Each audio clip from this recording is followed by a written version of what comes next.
Stormy rain in Lahore, low-lying areas submerged. Water everywhere on the streets. Cars and motorcycles stalled. Citizens distressed. Clouds poured heavily over other Punjab cities including Faizabad, Gujarat, and Shaival.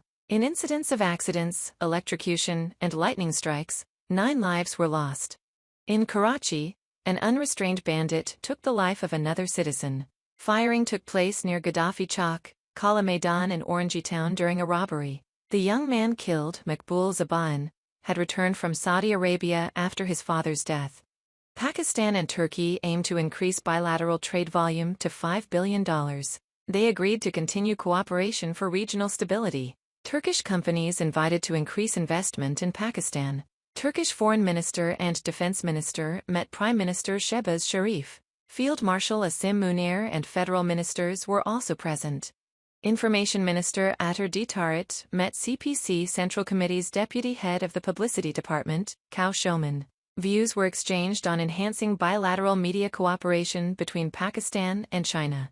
Ataran said Pakistan can learn a lot from China's experience in media and communication. A powerful and non-stop monsoon spell. The deep rumble of dark clouds. Stormy rain early morning in Lahore. Traffic flow affected on roads. Clouds also poured heavily in other Punjab cities. Low-lying areas submerged. Heavy rain also hit Islamabad and Rawalpindi. Water covered everything. In incidents of electrocution and lightning strikes, 9 lives were lost. In Kasur, 2 children and a woman died due to electrocution. In Lahore, a child was saved from electrocution while bathing in the rain. In Sheikhupura, 2 children died and 2 were injured when a roof collapsed. In Dera Ghazi Khan Zindapur, a young man died due to lightning. In Fort Monroe and Kot Chata, 2 individuals died due to electrocution. Flood-like situation in Azad Kashmir and Gilgit-Baltistan. Rain hit Karachi again late night. Light to heavy rain in various parts of the city. In Balochistan, intermittent rain continues in many areas. As soon as the clouds poured, electricity was cut off in many areas. In Karachi, a lawless robber took another citizen's life. A 25-year-old man, Zaban, was killed during robbery resistance near Gaddafi Chowk, Kala Maidan in Orangi Town. The victim used to work in Saudi Arabia to support his family. According to the family, Zaban had returned from Saudi Arabia to Karachi after his father's recent death. The robbers shot him while snatching his mobile phone. Meanwhile, in Safura Saudi Town Block 3, an old decomposed body was found at a house. According to Eddy officials, the deceased was identified as Zafar, age 50. 4 people were killed in a feud in Mardin. 2 groups exchanged fire in Court Ismail Zai Sheikh Baba, killing 4 people. According to police, 3 from one group and 1 from the other died in the firing. The bodies were moved to DHQ hospital for post-mortem. India shutdown. Farmers and workers roar against the Modi government. Government's pro-corporate and anti-worker policies rejected. Nationwide strike by Indian farmers and workers, joined by more than 250 million people. Public transport and railway stations shut down in major cities like Delhi, Kolkata, Chennai, and Bengaluru. According to Indian media, central trade unions and farmers' organizations united to call for a shutdown. Due to the strike, public services and daily life were severely affected. Life in many Indian cities came to a standstill. Pakistan and Turkey aim to raise bilateral trade volume to $5 billion. Agreed to continue cooperation for regional stability. Turkish companies invited to increase investment in Pakistan. Turkish Foreign Minister and Defense Minister met Prime Minister Shehbaz Sharif. Field Marshal Asim Munir and federal ministers were also present. Prime Minister expressed intent to strengthen cooperation in various sectors. In a joint news conference with the Turkish Foreign Minister, Deputy Prime Minister Ishak Dar said both brotherly countries have identical stances on global and regional matters. Turkish FM said to consider Ishak Dar's words as their joint declaration. A delegation led by Turkish Defense Minister met Air Chief Marshal Zahir Ahmad Babar Sidu. According to ISPR, intention to further strengthen cooperation was expressed. No one dares to target Pakistan's nuclear program. Any aggression will have terrifying consequences. These results may be unbearable for the world. DGISPR Lieutenant General Ahmed Sharif Chowdhury issued this warning.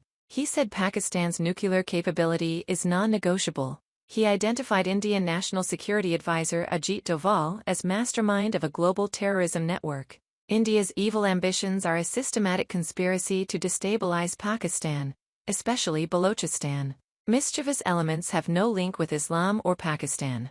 DGISPR also reiterated Pakistan's political and diplomatic support for Iran. Pakistan does not allow any group to conduct terrorism inside or outside the country. I can feel the pain of the Pahalgam terror attack, said PPP chairman Bilawal Bhutto Zardari in an interview to Indian media. He said Pakistan is fighting a war against terrorism.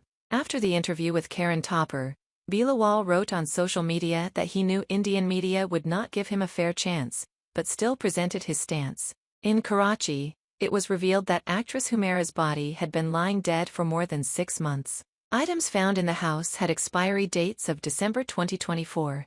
Last messages on Humaira's mobile were from September 2024. According to SSP South, the last contact of the actress with her landlord was in 2024. The last message on her phone was from an online taxi driver. Electricity in the flat had been disconnected for a long time. After post-mortem, Humaira Asghar's body was shifted to the hospital. According to the police surgeon, the body was not in a state to determine cause of death. Facts will emerge in chemical analysis.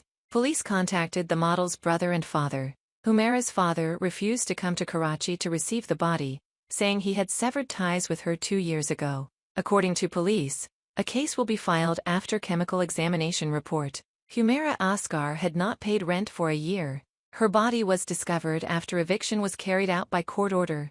Another TikToker murdered in the name of honor. In Rawalpindi, a father killed his 16-year-old daughter. The accused was arrested. According to FAR, the father had asked the girl to delete her TikTok account. Upon refusal, he shot and killed her. The family tried to present the case as a suicide. Upon investigation, the case turned out to be murder. Talks have been going on for days, they said.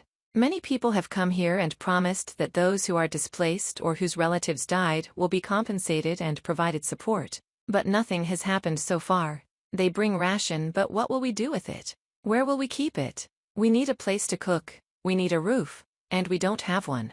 The government must do something. Though announcements were made, nothing has been delivered so far. At least they should provide some assistance. If ration is provided, where should we keep it? Nothing is being done about ration. Even if it's given, there's no place to store it. Victims of dilapidated buildings in Karachi remain distressed. For 6 days, they've been living in temporary shelter homes. They are forced to dig through rubble to retrieve leftover belongings. They said they managed to bring some valuable items but have nowhere to keep them. Meanwhile, the operation against unsafe buildings continues. A survey of dilapidated buildings has started in Clifton. In the first phase, 125 dangerous buildings have been identified. Owners and tenants have been instructed to vacate or demolish these buildings voluntarily. Karachi's deteriorated roads have become deadly. Potholes on the road connecting Teen Hatti have become a curse for citizens. After rainfall, many people have been injured falling into potholes. Due to the road's poor condition, traffic jams have become a daily routine. The PTI founders' sons joining the movement is their right. Coming out for one's right is not wrong. PTI leader Salman Akram Raja said that if there's a foreign conspiracy against Ali Amin Gandapur, they will resist. Federal Minister of State for Interior Talal Chowdhury gave a stern response, saying the PTI founders' children must come and see what havoc their father has caused in Pakistan. Let them protest, but do so within the limits of law. We will provide them security.